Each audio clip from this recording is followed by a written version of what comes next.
네, 안녕하세요. 주필승 투자연구소 소장 주필승입니다. 예, 드디어 10월의 마지막 날이죠.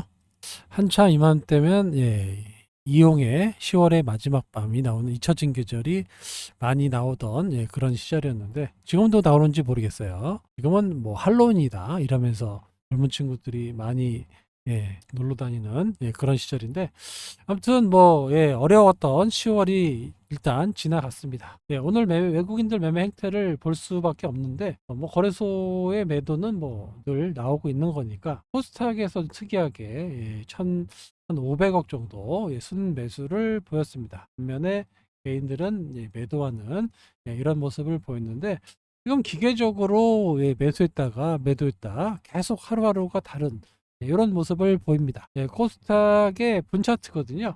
이렇게 하루는 또 올려놨다가 또 뺐다가 갑자기 또 금투세 좋아진다고 올랐다가 또 아니다라고 빠졌다가 아침에 뭐 ICBM 때문에 떨어졌다가 또 프로그램 매수로 올려놨다가 아주 시장이 가만히 있으면 가만히 내버려 두질 않아요. 상당히 좀 들쭉날쭉한 어느 정도 이렇게 추세를 만들면서 이렇게 올라가는 모습을 보여줘야 되는 그런 상황인데도 불구하고 이렇게 프로그램에 따라서 변동성이 일어나는 이런 시장이 계속해서 이어지고 있습니다. 요거는 이제 코스닥 시장의 프로그램 매매를 해놓은 건데요. 오전까지만 해도 약 200억 정도의 비차익 프로그램 매도가 나왔어요. 그러다가 막판에는 약 1,800억 정도의 매수니까 거의 코스닥에서 2천억의 매수가 오늘 유입됐습니다. 요게 또 내일 어떻게 될지 또 다릅니다.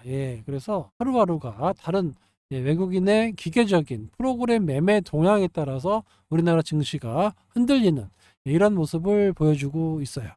코스닥 시장 월봉입니다. 달이 끝났기 때문에 월봉을 한번 볼 건데, 많은, 그 차트에 보면 변동성이 커질 때가 많이 있었어요. 하지만 지금 잘 보시면 여기 거의 6개월 정도의 음봉이 나오면서 마감이 됐죠.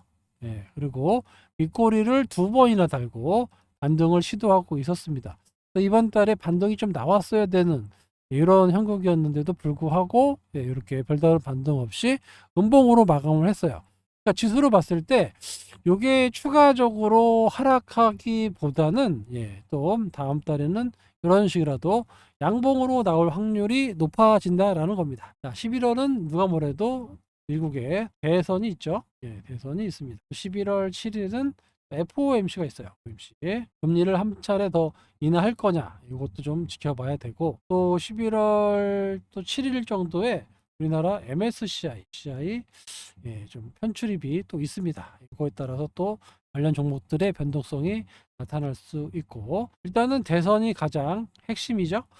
지금 우리나라 증시가 조정받고 특히 제약바이오 섹터가 조정받는 이유 중에 하나가 10년물 미국의 10년물 국채 수익률이 계속해서 금리 인하에도 불구하고 기컷에도 불구하고 올라갔기 때문에 이게 바로 트럼프가 당선될 가능성이 높아지면서 미리 선반영됐다라고 말씀을 드렸고 이게 확정이 되면 의외로 수익률이 떨어질 수 있다라고 말씀을 드렸습니다. 그러면 전체적으로 좀 안정이 되면서 반등이 나올 수 있는 그런 11월 달이 된다라고 계속해서 제가 말씀을 드리고 있어요. 일단은 뭐 내일은 금요일이고요. 그래서 11월 1일이긴 하지만 지금 뭐 계속해서 이번 주 실적 발표가 나오고 있기 때문에 좀 흔들릴 수는 있습니다. 그래서 내일은 크게 기대할 게 없지만 다음 주부터는 좀 변화가 크게 나타날 수 있으니까 지겨운 10월 지나가고 그 다음에 좀 안정되게 움직이는 11월과 12월이 여러분을 기다리고 있습니다. 아시겠죠? 오늘 장 마감 때 동시효과 때 봤으면 아마 깜짝 놀랐습니까? 마이너스 3%까지 나오면서 이거 무슨 일 있는 거 아니야? 이랬을 텐데 요게 오늘 저기 위클리 옵션 만기 일주일에 한 번 만기되는 위클리 옵션 만기가 있었습니다. 그래서 최근에 선물 매도를 많이 치면서 옵션도 같이 매도를 포지션을 많이 가져와갔죠. 풋옵션을 많이 매수했다라는 얘기예요. 그러다 보니까 하락을 해서 마감을 시켜야 이익이 최대한 되기 때문에 코스닥 시장은 뭐 상관없으니까 매수를 했고 반면에 거래소 시장은 계속해서 매도하다가 동시효과 때 매도를 때려버린 겁니다. 이거는 옵션으로 수익을 극대화하기 위해서 매도를 한 거고요. 그렇다 보니까 선물이 떨어지는 이렇게 모습을 보였고, 그리고 일본 증시도 뭐 이렇게 뭐 보합권에서 왔다 갔다 약보합으로 끝났고요. 미국 나스닥이 현재 마이너스 한 1% 정도 됩니다. 계속해서 지금 실적 발표가 나오기 때문에 이것에 따른 변동성이 나올 수 있다라는 겁니다. 그러니까 오늘은 이제 결국에 아무 이유가 없어요. 위클리 옵션에 따른 변동성으로 빠졌기 때문에 내일은 일부 코스피가 올라서 시작할 수 있습니다. 물론 나스닥이 좀 지켜줘야 되겠지만, 이 정도로 우리나라를 뭐 옵션으로 농락하고 있고, 뭐 선물로 농락하고 있고, 아주 그냥 신났어요. 외국인들 완전 놀이터 돼가지고 참 안타까운 이런 상황이 계속해서 이어지고 있습니다.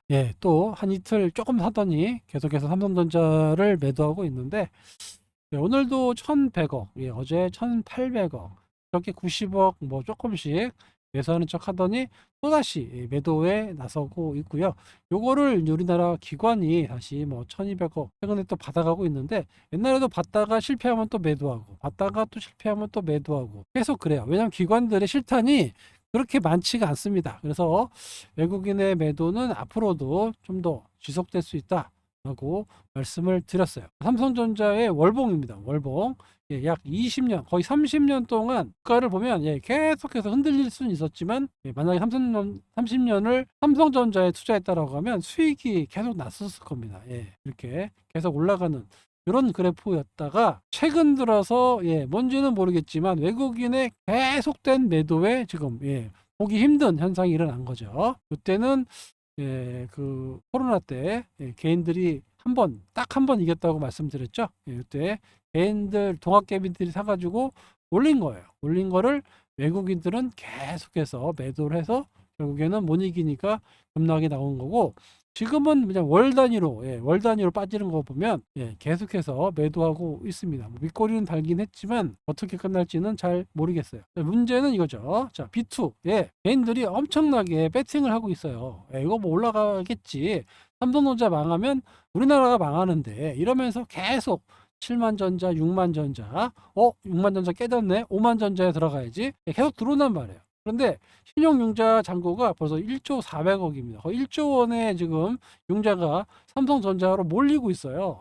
돈이 없으니까 계속해서 신용으로 산다라는 겁니다. 그래서 빚내서 저가 매수했다가 나중에 상승하면 갚아야지 하는 심리가 있다고 하는데, 계속 쓰면 말씀드렸지만 7만 원대부터 사신 분들은 여기서 추가적으로 한 10%만 빠지면 무조건 반대 매매 나갑니다. 6만 원은 한 15% 정도 더 떨어지면 반대 매매 나가고요. 물론 이제 담보 부족을 채우면 상관없겠지만, 그렇지 못한 사람들은 계속해서 반대 매매가 나올 수밖에 없는 이런 구조예요. 그래서 참 뭐라 그럴까요? 삼성전자 물론 이제 많이 떨어졌으니까 좀 반등이 좀 나와주는 게 좋을 것 같은데, 최근 들어서 외국인들 매도가 절대 바뀌지 않는단 말이에요. 무슨 일인지 모르겠지만 삼성전자에 완전히 셀코리아를 하고 있기 때문에 이게 어디서 끝날지 요거는 알 수가 없습니다. 늘 지나야 봐야 그때가 바닥이구나. 물론 지금이 바닥일 수도 있죠, 단기적으로. 하지만 지금 외국인들의 매매 행태를 봤을 때는 지금은 아닌 것 같다는 생각이 들어요. 결국에는 개인보다는 외국인의 매수로 순매수가 확실하게 1000억, 2000억씩 들어오는 수급이 들어와야 이렇게 바닥을 치고 올라갈 수가 있는데, 오늘 뭐 삼성전자 초반에 뭐 엔비디아 납품 관련된 얘기가 나왔지만 아직까지 상당히 힘든 그런 국면이 좀 이어지고 있다라는 겁니다. 그러니까 이런 돈들이 다 이쪽으로 또 빨려요. 그러니까 상대적으로 코스닥에 힘이 없는 것도 개인들의 자금이 이쪽으로 삼성전자로 의외로 많이 몰립니다. 그래서 이런 것들도 최근에 외국인의 놀이터가 된 이유 중에 하나다라고 볼 수가 있습니다. 아까 말씀드렸던 미국의 국채 선물, 10년물 국채 선물인데요. 이거는 가격으로 표시된 거니까 프로테지 수익률하고는 정반대입니다. 정반대니까 이게 지금 떨어지고 있다라는 얘기, 가격이 떨어지고 있다는 얘기는 수익률은 올라가고 있다라는 얘기예요. 결국에는 이 가격이 반등, 가격이 상승하면 채권의 수익률은 하락한다라는 겁니다. 그러니까 결국에는 요 국채 선물이 가격의 상승으로 상승으로 나타나야 수익률이 하락한다라는 거니까 이렇게 가격이 좀 올라가는지 요거를 좀 체크해 봐야 됩니다. 이게 지금 디데이가 11월 5일이라고 말씀을 드렸어요. 그 이후로는 어떤 반등이 나올지 이렇게 짱대 양봉으로 올라갈지 아니면 진짜 더 빠져버릴지 요게 기로가 11월 5일 기준으로 편 변화가 나타날 수 있다라는 겁니다. 일단은 뭐 지금 선반영된 것이 아니냐라고 보는 관측이 많아가지고 다시 수익률이 좀 떨어지고 가격이 올라가는 이런 모습을 예상해 보고 있습니다. 그렇게 되면 아무래도 제약바이오 섹터가 지금 최근에 조정받고 있는 게 미국의 국채 수익률 상승에 따라서 금리 인하 가능성이 좀 멀어지는 것이 아니냐 이런 것들 때문에 그런데 그런 부분이 좀 해소가 되면서 다시 한번 제약바이오 섹터의 상승 랠리가 나올 수 있습니다.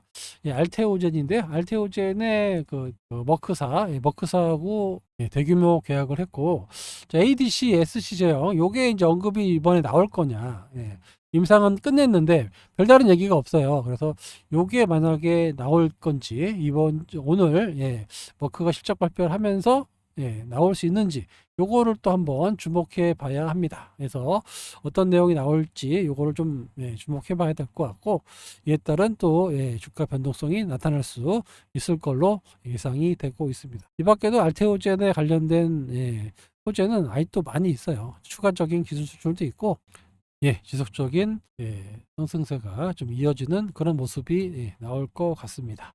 잘 안 빠져요. 그리고 최근에 하늘바이오 파마인데 오늘도 좀 많이 밀렸다가 반등이 나왔죠. 최근에 매도 주범은 바로 여기 국민연금입니다. 국민연금이 현재 9월 26일자 기준으로 6월 26일이면 이 정도 되겠죠? 26일자 기준으로 약 10% 정도, 550만 주 정도를 가지고 있는데, 지금 주식을 좀 차익 실현 매물을 내놓고 있어요. 계속 떨어지고 있죠? 그러면서 종합지수, 이게 지수가 같이 떨어지고, 가격이 떨어지는 모습을 보여주고 있는데, 이러다가 또 이제, 저는 호재 나오면은 다시 살 겁니다. 아무튼 10% 정도를 가지고 있는 국민연금의 차익 실현 매물이 나오면서 좀 조정을 보여주고 있다라는 겁니다. 이게 어제 오늘 일이 아니고 여기 보시면 작년에 좀 많이 샀어요. 작년에 많이 사가지고 가지고 있다가 조금씩 샀다 팔았다 하면서 물량을 좀 줄여놓고 있는 이런 형국입니다. 지금 국민연금은 우리나라 주식을 전체적으로 매도를 하고 있습니다. 투자를 해외 쪽으로 하려고 한다. 라는 이제 목목하에 하고 있는데 실제로 해외 주식의 그 수익률이 좋아요.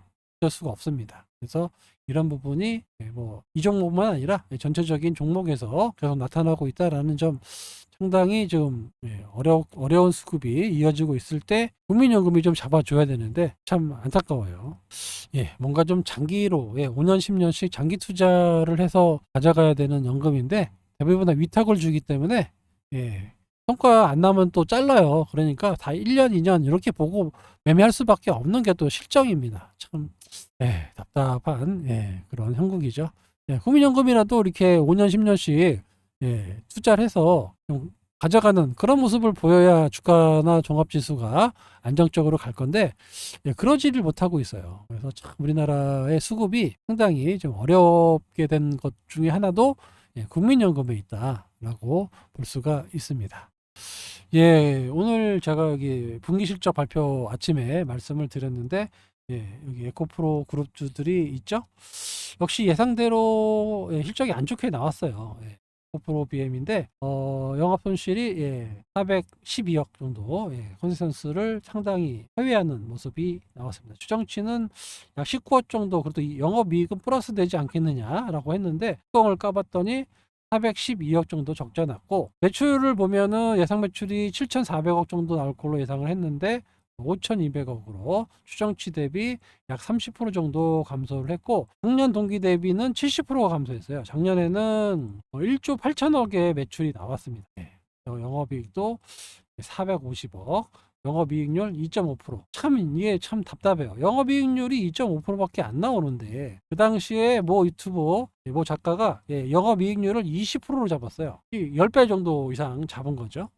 그러니까 가격 산정에 큰 문제가 있는 겁니다. 예. 이렇게 잘 나갈 때도 영업이익률이 2.5%밖에 안 나오는데 가뜩이나 매출이라도 이렇게 막 1조 8천억이면 뭐 3조 정도 나온다든가 10조 정도 나온다든가 이런 모습이 나오면 영업이익률이 낮아도 단기 순이익이나 영업이익이 올라가는 그런 모습이 나와야 되는데 전체적으로 어렵게 되면서 실적 역시 안 좋게 나온 거죠. 에코프로는 3분기 영업손실이 1,000억이 넘어가요. 4분기 연속 적자가 나고 있습니다. 캐즘이라고는 하는데 어제 금양 그 유튜브 보신 분 계시죠? 금양의 그 부사장인지 뭐 담당자가 나와가지고 이런저런 핑계를 댔었는데 그때 뭐라고 얘기했냐면 캐즘 구간이 2026년까지는 간다라고 얘기했어요.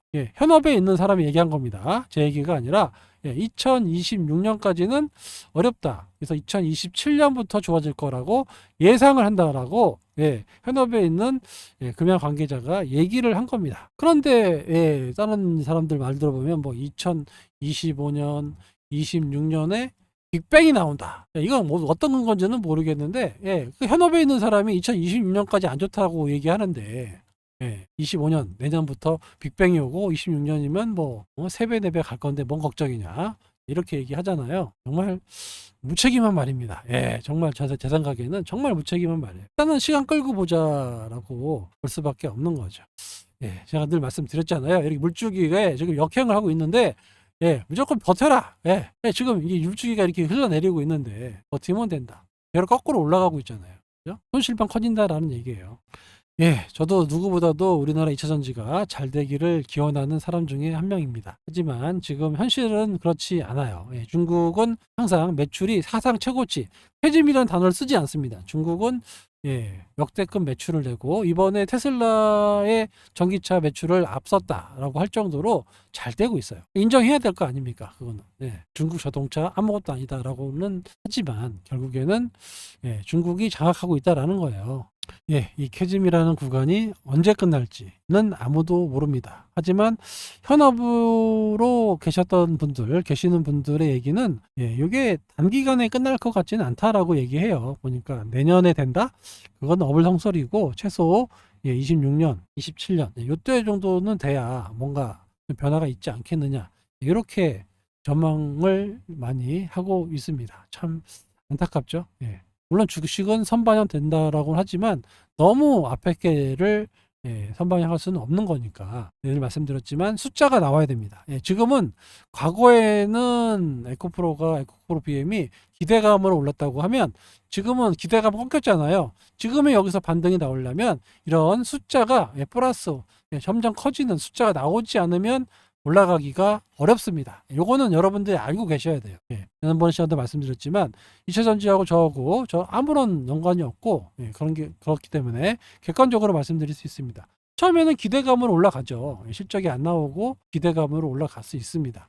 또 작년엔 또 실적도 나쁘지 않았잖아요. 올라갔다가 이제 많이 떨어졌죠. 거품이 꺼지면서 여기서 이거를 치고 올라가면 또 기대감으로 올라가지 않습니다. 절대 그렇지 않아요.